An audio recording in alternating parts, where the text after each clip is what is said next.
Good morning, good afternoon, good evening. I have said on this platform that Zimbabwe is a failed state. And one of the signs of a failed state is that a significant percentage of the Zimbabwe population live in abject poverty. And when you're talking of poverty, those in the rural areas are the poorest of the poor. You wouldn't believe it that this is the 21st century. And yet, this is somebody's heart in the rural areas. Mud hut, grass thatched. One of the main reasons why the rural people have remained poor, even during white colonial rule days, is that they have never been allowed to really do something to uplift their own standard of living. It is common sense that if you were to give the rural people the title deeds to the land,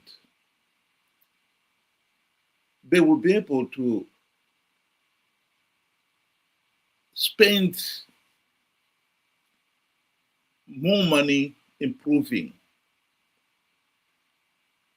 the house in which they live, the homestead, improving the land on which it is built, like growing fruit trees, digging wells, things like that, because they will have the confidence of knowing that whatever effort and investment they put in, if they should want to leave, they can sell it and recover something from it.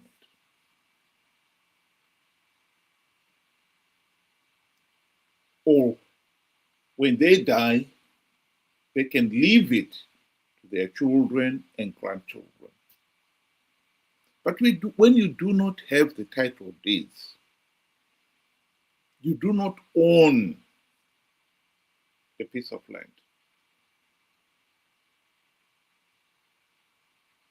The whites introduced a system called the tribal trust land, where the land itself did not belong to anyone. It belonged to the tribe, a trust land belonging to the tribe, and the headmen and the chiefs are just the local administrators. If you move to a village, you speak to the headman. He will say to you, okay, you want to live in this village? You can build your hut here, and we give you this piece of land for you to till, to produce your own crops. But you don't own that land. If you fall out with the headman, he will tell you to move off the land. Before independence, the headman will tell you that the yard has been allocated to somebody else. That is the land just beyond your hut, a few meters beyond your hut. At least the hut itself, it was accepted that it belongs to you. The only problem is that no one would want to buy a homestead like that, where you know you only own the hut, and a few meters beyond that, the land belongs to somebody else. But ever since independence, the headmen have become so arrogant that what we are seeing there in the picture is not unheard of.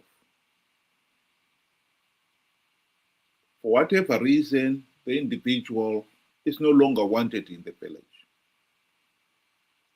So what has happened there is that somebody has erected a fence going through the hut, underlying that you're no longer wanted here.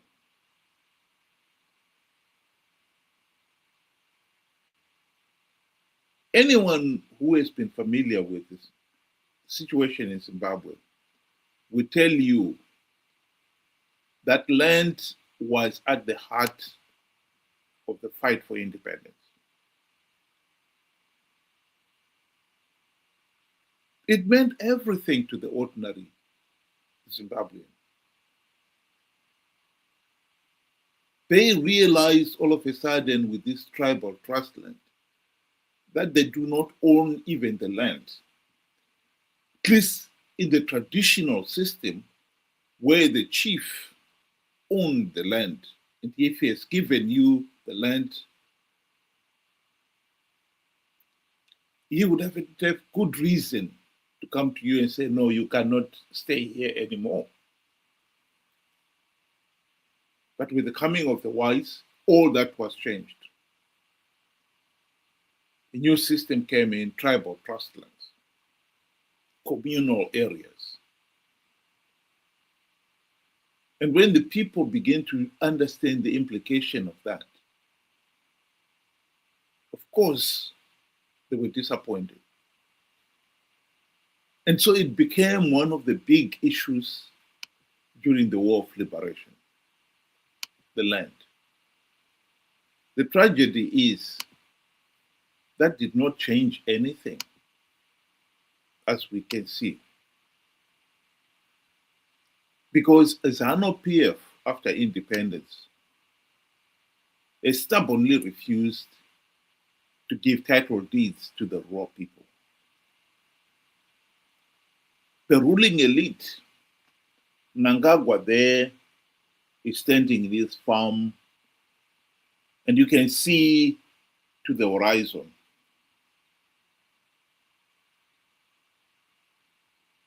He owns that farm, and he has got title deeds to it. And so do many of Zimbabwe's politicians. Some of them not maybe as big farm as others, but nonetheless, most of our politicians own the land on which they live. The tragedy is the ordinary people have been denied the same right. Here is Nelson Chamisa boasting about his rural home and standing in the field, showing off his crops. Most of the rural people,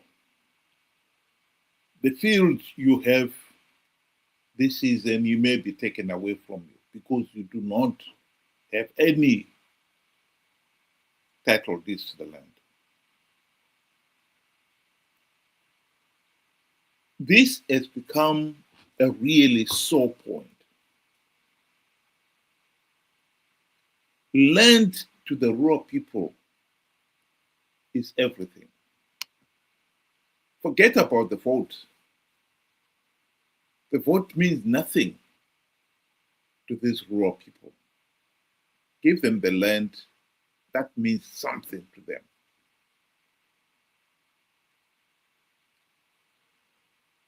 It is no secret that Zanu PF is deliberately keeping the rural people poor. Indeed, the party has always maintained that its stronghold, its political stronghold is in the rural areas. And it has kept the rural people the poorest of the poor for selfish political reasons. Here is Margaret Longo speaking on that issue. They have wrong priorities, especially the current government. How can you go and build an airport which services a few people, and the majority are the elite and the so-called investors? Look at the rural. I made you come to interview me because I wanted you to have the experience of the roads that we are using. If we go today to our hospital there, you feel pity with that's a hospital in a rural area. If we go to our clinic, you feel pity. We have no piped water here. Do you know the reason why the rural people vote for Zanu PF? One, they're intimidated. Two, the policy is that the rural people should remain poor and subservient to the government. They should remain poor because if they remain poor, they continue singing the song for their master. This is why these people have been impoverished. It's for a reason. Because at the moment, if you economic empower these people, they'll go out of hand.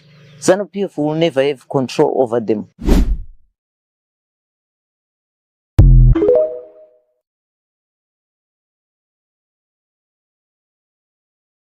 This is true. This is a picture of a school in the rural areas.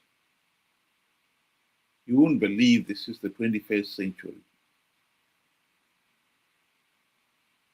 The rural people, they don't want handouts from Zanu PF. All they want is title deeds to even a few acres on which their mud hut sits, and they'll be able to do something with it. It is heartbreaking that 45 years after independence, that basic right is still denied to millions of our people. Independence will mean nothing.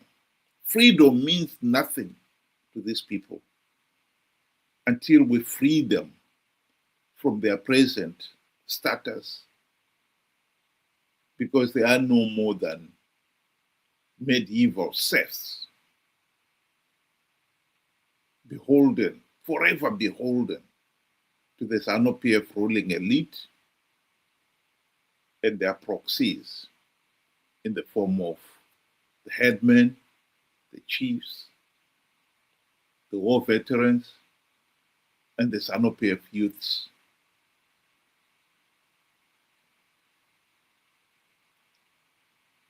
We really need to address basic fundamental issues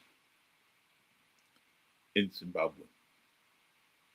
Zimbabwe's development, if it depends on anything at all, it depends on empowering economically,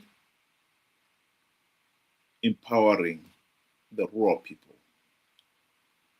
The reason why Zanu PF does not want to give them title deeds just is the same reason that the whites did not want to give the rural people title deeds. Because the reason that if you give these people title deeds, economically empower them, the next thing they will be asking for is political empowerment. And that the whites did not want to do. And for the same reason, this Zanu PF regime and its opposition sidekick, the MDC-CCC, do not want to give the rural people title deeds for the same reason, for the same selfish reason.